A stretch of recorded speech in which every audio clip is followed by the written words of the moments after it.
이 세상에 정들 수 없도다. 우리 찬양으로 고백한 이 찬양의 고백이 저와 여러분의 고백인 줄 믿습니다. 우리는 하나님 나라의 시민이지요. 우리는 하나님 나라에 소속된 하나님의 사람들입니다. 그 사람들이 살아가는 방식은 이 세상의 방식과는 다름이지요. 하나님과 저와 밀접한 관계 속에서 살아가는 사람들이 바로 그리스도인입니다. 온전히 그 은혜를 따라 그 교제 속에서 날마다 승리하며 주의 이름을 부르며 주의 영광을 위하여 살아가는 저와 여러분의 삶이 되어질 수 있기를 주님의 이름으로 축원드립니다. 에브라임 산지에 자녀가 없는 여인이 있었습니다. 이 여인은 남편으로부터 많은 사랑을 받았습니다. 이 남편은 2명의 아내가 있었습니다. 다른 여인은 자녀를 낳았습니다. 그러나 이 여인은 아이를 갖지 못했습니다. 남편은 다른 여인에게 주는 것보다 갑절로 이 여인에게 주었습니다. 그 어떤 것들 다 그렇게 행하였습니다. 그러나 이것으로 만족이 되지 않았습니다. 이 여인에게는 한 가지 소원이 있었습니다. 이 소원은 자녀를 갖는 것이었습니다. 이 소원은 자신의 능으로 되지 않는 것임을 그녀는 너무나도 잘 알았습니다. 그렇기에 그녀는 기도하였습니다. 태의 문이 열리기를 간절히 기도하는 것 외에는 답이 없었기 때문이지요. 그가 남편을 따라 성전에 올랐을 때 간절히 기도합니다. 그녀는 마음이 괴로웠습니다.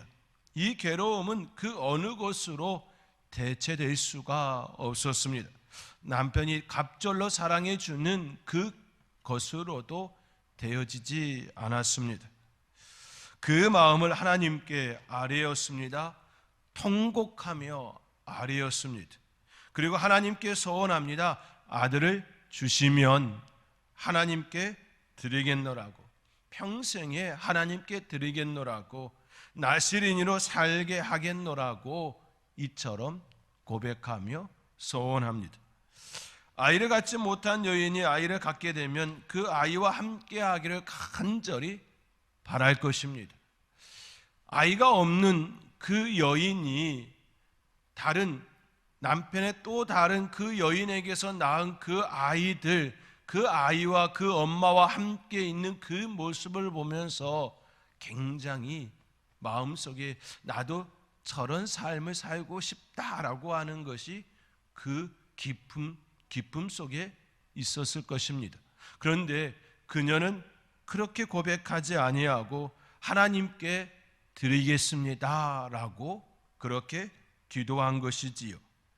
아이를 갖지 못한 여인이 아이를 갖게 되면 그 아이와 함께 알콩달콩 간절히 살기를 바라는 것이 인지상정 일터인데, 오히려 이 여인은 그것을 바라지 아니하고 하나님께 드리겠습니다. 나시린이로 살도록 하겠습니다라고 고백한 것이지요. 아들을 하나님께 드리겠다 고백한 이 여인에게 하나님께서는 엘리 제사장을 통하여 축복 기도를 받고 그의 태의 문이 열렸습니다. 그리고 이 여인은 아들을 낳았습니다. 하나님께서는 그녀에게 아들을 허락해 주셨습니다. 그리고 그 아들을 하나님께 드림이 되었습니다. 하나님께 드려진 아들이 바로 우리가 너무나도 잘 알고 있는 사무엘입니다. 그리고 이 여인은 한나입니다. 한나는 하나님께 소원한 것처럼 사무엘이 젖을 떼기를 기다렸다가 그때 젖을 뗀 후에 하나님께 드렸습니다. 결코 쉽지 않은 결단이었을 텐데 아이가 젖을 떼자 그렇게 실천하였습니다. 한나는 사무엘이 젖을 뗄 때까지 기다림이었습니다. 그 시간은 엄마로서 아들을 바라본 행복한 시간이었습니다. 이 시간은 자신의 기도를 들어준 하나님께 감사하는 감사의 시간이었습니다. 이 시간은 아들과 함께 마음을 나누는 행복한 시간이었습니다. 그러나 그 시간은 결코 길지 않았습니다. 하나님께 약속한 그 소원대로 하나님께 드리기 위함이었기 때문이지요.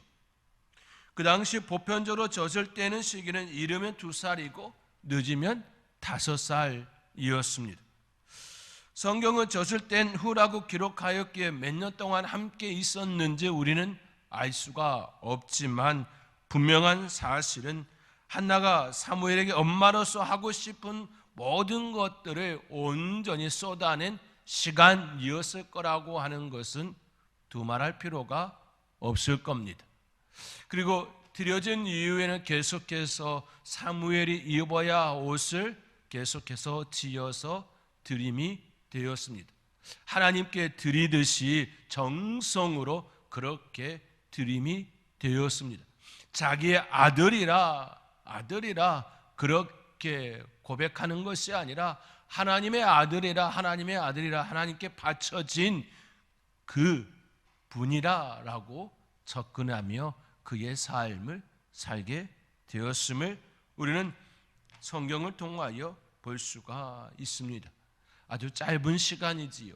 엄마로서 누려야 될 그 짧은 시간을 그녀는 그렇게 보냈음을 보게 되어집니다.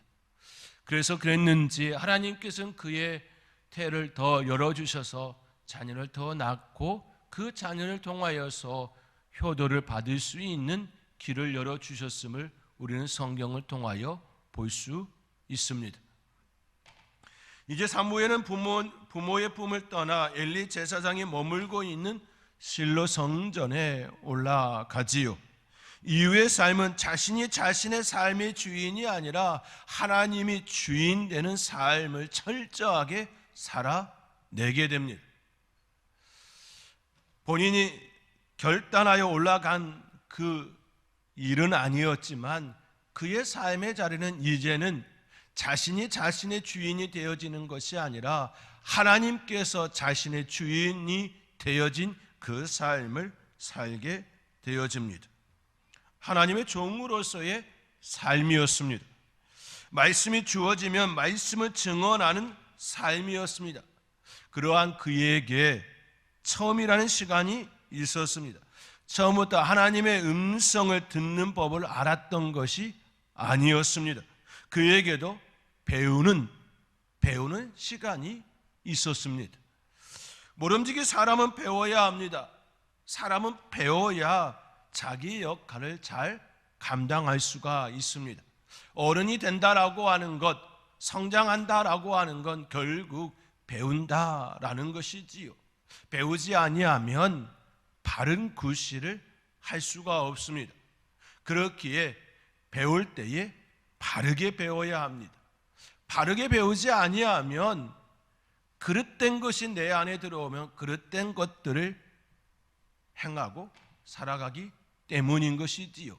그렇기에 정말 잘 배워야 하는 것이지요. 그 어느 누구도 처음부터 숙련된 기술이나 기능을 구사할 수가 없습니다. 반드시 배움이 있어야 합니다. 그렇기에 어느 곳이든 인턴 기간, 수습 기간, 견습 그 기간이 필요함을 볼 수가 있습니다.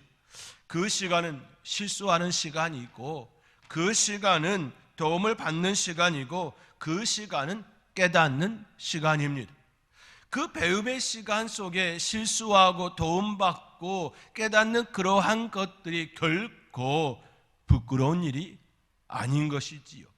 부끄러운 것이 아니라 배우지 않는 그 마음이 부끄러운 것이고 또 배우려고 하는 그 마음이 없는 열정이 없는 것이 부끄러운 것이지요. 우리는 그 마음이 바르게 있어야 하는 것이지요.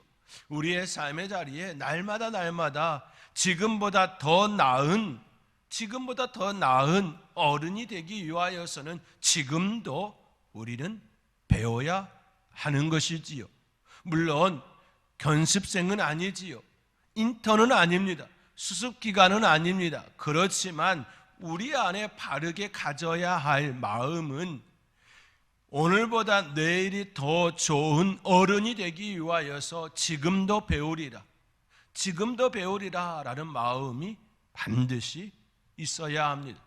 하나님의 말씀을 듣는 자세도 이와 같아야 하는 것이지요. 하나님의 말씀이 내 안에 역사되어지기를 간절히 소망하며 그 자리를 사모할 때에 내 안에 하나님의 능하심이, 하나님께서 우리에게 주시고자 하는 그 축복이 역사되어지는 것이지요.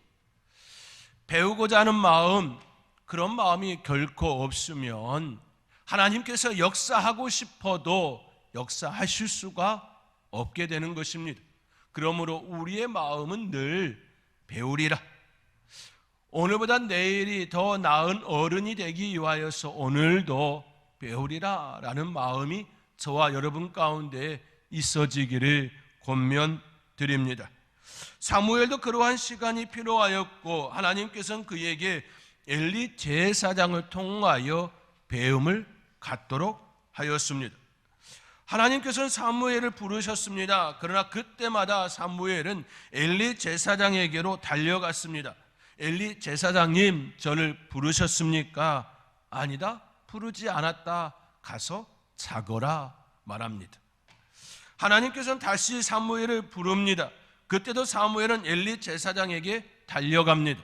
엘리 제사장님, 저를 부르셨습니까? 제가 여기 있나이다. 부르지 않았다. 가서 자거라 또 이야기합니다. 하나님께서는 다시 사무엘을 부르셨습니다. 그때도 사무엘은 엘리 제사장에게로 달려갑니다. 다시금 제가 여기 있나이다. 저를 부르셨습니까? 라고 말하지요. 그때 엘리 제사장은 하나님께서 사무엘을 부르신 줄 알았습니다. 그리고 사무엘에게 알려줍니다. 다시금 너를 부르거든 여호와여 말씀하옵소서, 여호와여 말씀하옵소서, 주의 종이 듣겠나이다 하라고 가르쳐 주었습니다. 이처럼 하나님께서 사무엘을 3번 불렀습니다. 그때마다 사무엘은 엘리 제사장에게 달려갔습니다. 엘리 제사장에게 달려간 이유는 그가 지금까지 하나님의 음성을 못 들었기 때문이지요. 하나님께서 그에게 직접적으로 부르지 않았기 때문입니다. 처음 겪는 일이기에 그가 엘리 제사장에게 달려감이 되었습니다. 그때마다 엘리 제사장은 바로 알지 못했지요. 그러나 3번 그가 똑같은 일이 반복되어졌을 때에 하나님께서 이제 나를 부르는 것이 아니라 사무엘을 부르신다라는 것을 알고 그에게 가르쳐 줌이 되었습니다. 그리고 사무엘에게 하나님께 말씀 듣는 그 법을 알려주게 되어지지요. 그때 엘리 제사장은 알았을 것입니다. 이제 하나님의 명령이, 이제 하나님의 말씀이 자신을 떠나 사무엘에게로 가고 있음을 알았을 것입니다. 그 일은 엘리 제사장에게 있어서는 참으로 가슴 아픈 일인 것이지요. 참으로 고통스러운 일인 것이지요. 더 이상 하나님의 음성을 듣지 못하는 제사장, 더 이상 하나님의 명령이 그에게 주어지지 못하는 그 제사장, 그 제사장은 가슴이 터질 듯이 아픔이 일어날 수밖에 없는 것이지요. 그는 너무나도 잘 알고 있었습니다. 지금 자신과 자신의 아들들이, 그의 아들들이 온전히 제사장으로서의 역할을 감당하지 못하는 망나니의 그 삶을 살고 있기에 사무엘이 아니라, 엘리의 제사장님들이 아니라 사무엘에게 하나님께서 부르시는 그 부르심은 자신의 집안을 버리신다라고 하는 너무나도 충격적인 사건이기에 가슴 아프고 참으로 통곡되어지는 시간이었을 것입니다. 그럼에도 불구하고 엘리 제사장은 사무엘에게 하나님의 음성을 듣는 법을 가르쳐 줌이었지요. 뿐만 아니라 하나님의 음성을 듣는 그가 바르게 어떻게 처신해야 하는지까지도 알려줍니다.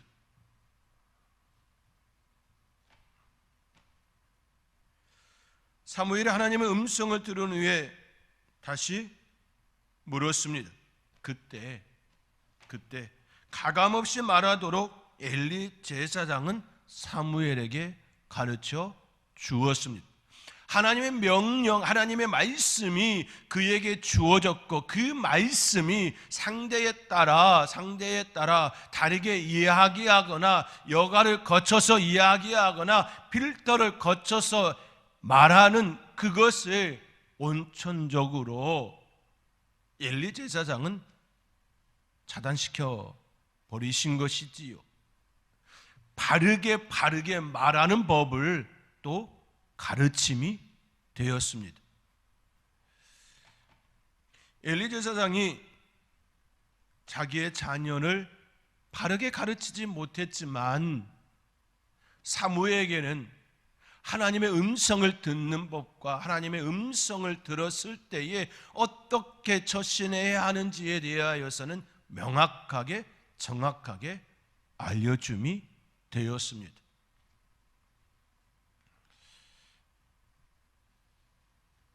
이 모습을 보면서 참 가슴 아프다라는 마음을 자연스럽게 우리는 들게 되어집니다. 엘리의 그 가문이 하나님께 버려짐, 그렇지만 제사장으로서의 그 역할을 바르게 해야 함을 가르치고 있는 그 입장이 참으로 가엾은 그 모습을 보게 되어짐인 것이지요. 사무엘은 엘리 제사장에게서 하나님의 종이 감당해야 할 몫이 무엇인지, 그 책임이 무엇인지 배움을 얻었습니다. 그 배움은 결코 행복한 배움이 아니었을 것입니다. 그러나 그 배움은 그가 앞으로 걸어가야 할 막중한 자리임을 더욱더 깨닫는 귀한 시간이 되었을 것입니다. 마치 동의보감을 기록한 허준의 그 스승이 자기의 모든 것을 내어줘 허준에게 가르쳐 주는 것과 같은 그 모습이 일어났음을 우리는 엿볼 수가 있습니다. 그 배움은 그가 앞으로 걸어가야 할 막중한 자리임을 더욱 깨닫는 시간이고 몸과 마음으로 배우는 시간이었습니다. 그렇다면 사무엘이 감당해야 될 목, 감당해야 될 그 책임이 무엇이었을까요? 그것은 하나님께서 주신 말씀 그대로를 여과 없이 자신의 생각이나 그 어떤 것을 거르지 않고 가감없이 전하는 것이었습니다. 그가 누가였든지 간에, 상대방이 누구이든지 간에, 왕이라 할지라도, 자기보다 먼저 태어난 이라 할지라도, 자기보다 힘이 센 이라 할지라도, 또 연약한 자라 할지라도,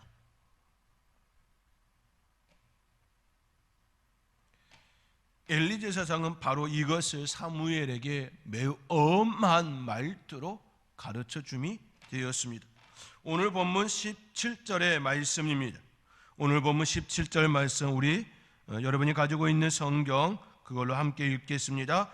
이르되 내게 무엇을 말씀하셨느냐 청하노니 내게 숨기지 말라. 내게 말씀하신 모든 것을 하나라도 숨기면 하나님이 내게 벌을 내리시고 또 내리시기를 원하노라 하는지라. 엘리 제사장은 이미 알고 있습니다. 이미 알고 있습니다. 사무엘에게 하나님께서 부르셨다라는 것 그 자체가 이미 자신의 가문이 폐하여지고 망하여지고 사무엘에게 넘어갈 것을 이미 알고 있었습니다. 그럼에도 불구하고 엘리 제사장은 이처럼 말씀하고 있는 것이지요. 숨기지 말라. 모든 것을 하나라도 숨기면 하나님이 내게 벌을 내리시고 또 내리시기를 원하노라. 실은 이것이 하나님의 종이 감당해야 될 몫인 것이지요. 바른 자세인 것이지요. 좋은 소식을 전하는 것은 그리 어렵지 않습니다. 그러나 좋지 않은 소식, 그것도 자신에게 가르침을 주는 스승과 스승의 자녀들이 한순간에 망하게 될 것이라는 말을 전하는 건 결코 행복할 리가 없습니다.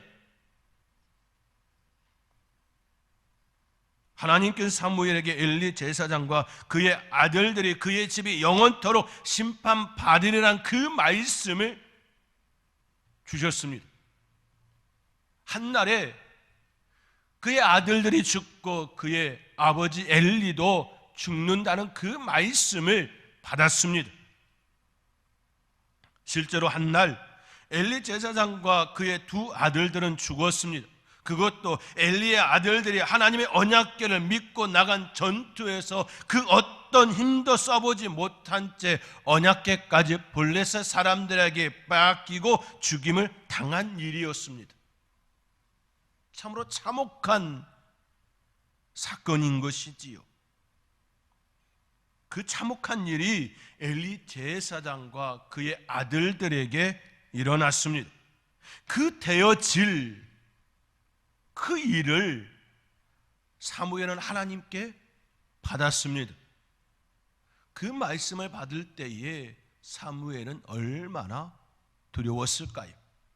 또 엘리 제사장이 숨기지 말라고 이야기하는 그 음성을 들었을 때에 또 얼마나 가슴이 미어졌을까요?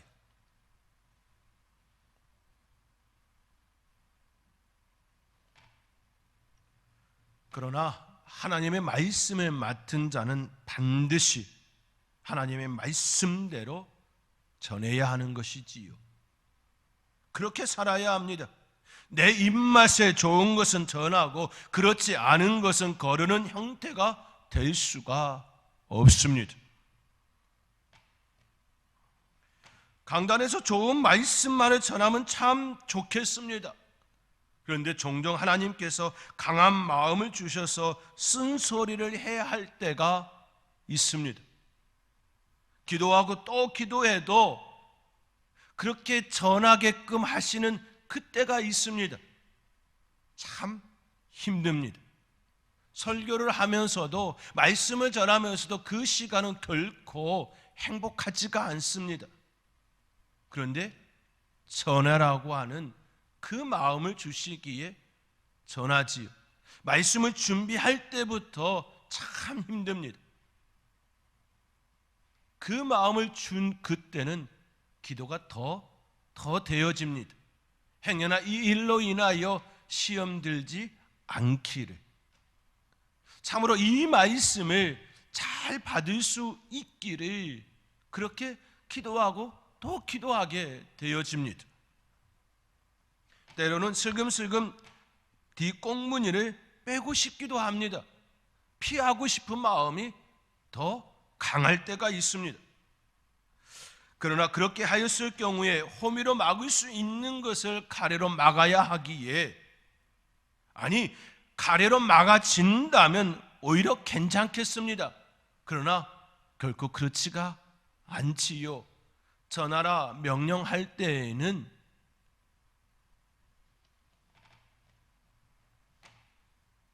부서질 수 있음 또한 염두하신 말씀이지요.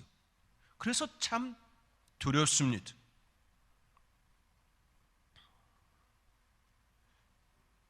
하나님께 은사를 받는다라고 하는 건 참 좋은 일이지만 때로는 그 은사를 감당해야 하는 몫은 결코 쉽지가 않습니다.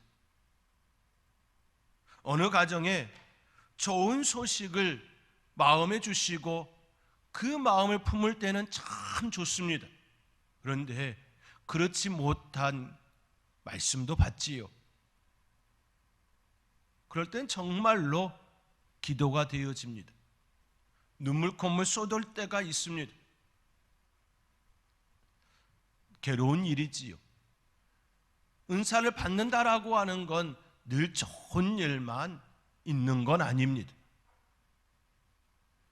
그것이 하나님의 사람들이 감당해야 될 몫이지요. 책임입니다. 하나님께서 그렇게 그 자리에 있기를 바라기 때문인 것이지요.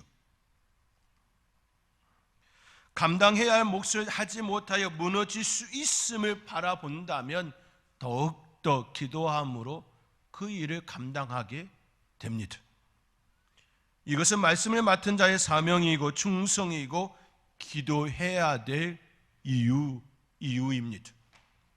사랑하는 성도 여러분, 사무엘은 엘리 제사장과 그의 집에 장차 있을 일을 하나님께 맡았습니다. 그리고 전하였습니다. 이것은 사무엘이 장차 감당해야 될 몫의 시작일 뿐이었습니다. 이스라엘 자손들은 왕을 요구하였습니다. 결코 이 요구는 행복한 요구가 아니지요. 하나님이 더 이상 우리 필요 없습니다. 우리에게 왕을 주십시오라고 하는 그런 요구였습니다. 그때도 하나님께 말씀을 받았지요. 너를 버린 것이 아니라 나를 버린 것이다 라고 하나님께서 사무엘에게 말씀을 주시지요. 그 말씀을 듣는 하나님의 종은 어떠할까요? 또 명령을 따라 사울에게 기름을 부어야 하는 사무엘의 마음은 또 어떠할까요? 사울이 잘 감당하면 좋겠는데 그렇지 아니한 모습으로 인하여 다시금 다윗에게 기름을 부어야 하는 사무엘의 마음은 어떠하였을까요? 참 그 시간은 행복한 시간이 아닌 것입니다. 우리는 종종 말씀을 읽을 때에 그 속에 있는 맥락을 볼 필요가 있습니다.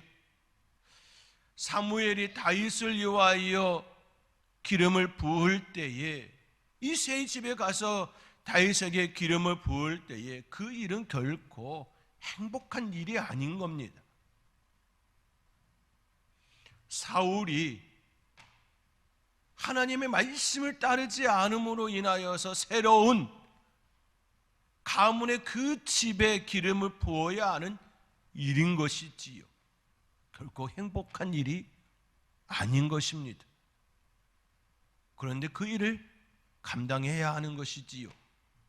기도하며 또 말씀을 붙들며 그 시간을 감당해야 하는 것입니다.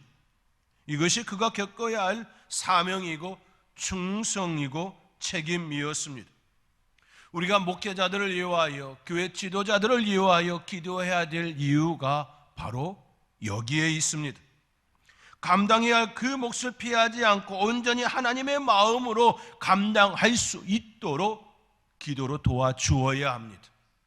바르게 하나님께서 주신 그 마음을 온전히 기도로 감당하며 또 감당하는 목회자가 되게 해달라고, 교회 지도자들이 되게 해달라고 기도해야 합니다. 때로는 쓴소리를 해야지요. 때로는 채찍도 들어야 합니다. 근데 그것이 결코 행복하지 않습니다. 결코 행복하지 않습니다. 자녀를 때린 적 있으시지 않습니까? 자녀가 잘못했을 때에 훈계의 매를 든 적이 있지 않습니까? 그때 행복하셨습니까? 아니요, 결코 행복하지 않습니다. 바르게 되어지기를 바라기 때문에 해초리를 드는 것이지 훈계의 매를 드는 것이지 결코 하고 싶어서 하는 것 아니지요. 그 길이 사는 길이기 때문에 그 일을 감당하는 것입니다. 그 은혜가 저와 여러분 가운데 역사되어지기를 주님의 이름으로 축원드립니다. 엘리에게서 하나님의 음성을 듣는 법을 배운 사무엘은 하나님께 음성을 들었습니다. 그리고 아프지만 힘들지만 괴롭지만 하나님의 말씀을 그대로 여과 없이 가감 없이 엘리 제사장에게 전하였습니다. 그리고 그 일은 그대로 이루어졌습니다. 그러한 그에게 하나님께서는 사무엘과 함께 하시는 축복을 주셨습니다. 오늘 본문 19절의 말씀입니다. 오늘 본문 19절의 말씀 우리 함께 읽겠습니다. 사무엘이 자라매 여호와께서 그와 함께 계셔서 그의 말이 하나도 땅에 떨어지지 않게 하시니. 이 말씀과 같이 하나님께서는 사무엘과 함께 하셨습니다. 그리고 그의 말이 하나도 땅에 떨어지지 않도록 하셨습니다. 이 말을 역으로 표현하면 또 이렇게 표현할 수 있습니다. 하나님께서 주시는 말씀을 중성되이 자기의 생각을 넣지 아니하고 전하였다라는 말로 바꿀 수 있습니다. 사무엘의 말이 땅에 떨어지지 않은 이유는 하나님의 말씀을 그대로 전한 자였다라는 말로 바꿀 수 있다라는 그 의미입니다. 하나님께서 주시는 마음으로 살았다라는 것이지요. 하나님의 말씀을 그대로 전하니 그의 말은 땅에 떨어질 일이 없었던 것입니다. 그런데 곰곰이 한번 생각해 보시기 바랍니다. 결코 그 일은 쉬운 일이 아닌 것이지요. 모세도 반석을 2번 내리쳤습니다. 한 번 더 내리친 걸로 인하여서 함께하지 못함이 되었지요. 하나님 어찌 그럴 수 있습니까? 한 번 지나 2번 지나 그게 얼마나 큰 차이가 난다고요? 라고 말할 수도 있었을 겁니다. 그런데 결코 그렇지 못하였지요. 그렇게 충성으로 그 직을 감당하는 사무엘에게 하나님께서는 함께 하시는 축복으로 역사하셨습니다. 그리고 그에게 하나님의 말씀으로 자기를 나타내시는 놀라운 은혜를 누리게 되어지지요. 오늘 본문 21절의 말씀입니다. 오늘 본문 21절의 말씀 우리 함께 읽겠습니다. 여호와께서 실로에서 다시 나타나시되 여호와께서 실로에서 여호와의 말씀으로 사무엘에게 자기를 나타내시니라. 자기를 나타내시니라. 하나님께서는 자기를 사무엘에게 나타내 주셨습니다. 이를 신학적 용어로 하나님의 자기 계시입니다. 인간의 눈으로는 하나님을 볼 수가 없습니다. 보여주지 않으면 볼 수가 없는 존재가 바로 우리의 하나님이시지요. 그러한 하나님께서 사무엘에게 자기를 나타내 주셨습니다. 자기를 나타내 주심으로 하나님과 동행하는 그 은혜를 누리게 되었습니다. 이것이 사무엘이 누린 축복이었습니다. 이것이 바로 사무엘이 누린 축복이었습니다. 사랑하는 성도 여러분, 이 말씀은 지금 우리의 시대에도 동일하게 역사됩니다. 예수님께서는 2000년 전에 이 땅에 오셨습니다. 그리고 우리를 위하여 자신을 내어 주셨습니다. 그분께서는 복음을 증언하라고 성령님을 우리에게 보내주셨습니다. 예수님께서 죽으시고 부활하시고 40일을 함께 보내신 후에 승천하실 때에 기도하라 말씀하시지요. 모여 기도하라 말씀하시지요. 그리고 그들이 간절히 기도할 때에 성령님의 강림이 일어났습니다. 성령님의 강림이 일어난 후에 그들이 처음 한 그 일은 밖에 나가 복음을 전하는 일이었습니다. 복음을 증언하라고 성령님을 그들에게 보내주셨고 지금 이 시대에도 동일하게 그렇게 우리에게 역사하고 계십니다. 성령님은 바로 성부 하나님과 성자 하나님께서 우리에게 자기를 보여주시는 계시입니다. 성령 하나님이 우리 안에 거하시고 우리 안에 거하심으로 하나님을 볼 수 있는 눈을 열어 주셨습니다. 그것을 영안을 열어 주신다 하는 것이지요. 성령님의 그 시각으로, 그 조명으로, 성령의 조명으로 하나님의 말씀으로 고백하게 되어지고, 또 예수님을 증언하는 복음의 사람이 되게 하시는 것입니다. 또한 성령님은 우리가 하나님의 뜻대로 살아낼 수 있도록 안내자가 되어주시고 함께 그 길을 걷는 동행자가 되어주십니다. 날마다 하나님의 말씀을 바로 깨닫도록 인도하여 주시고 동행자가 되어주시는 성령님, 그 성령님은 예수님께서 승천하심으로 우리 가운데 역사되었습니다. 바로 오늘 본문 21절에 있는 말씀처럼 여호와의 말씀으로 사무엘에게 자기를 나타내시니라 라고 하시는 것처럼 우리 하나님께서 우리에게 이 은혜를 허락해 주셨습니다. 이 은혜대로 살아가는, 성령님과 함께 성령님의 조명, 그 조명하심 따라 말씀을 깨닫고 동행하는 그런 놀라운 역사를 경험하며 축복을 누리는 저와 여러분의 삶이 되어질 수 있기를 주님의 이름으로 축원드립니다. 기도하겠습니다.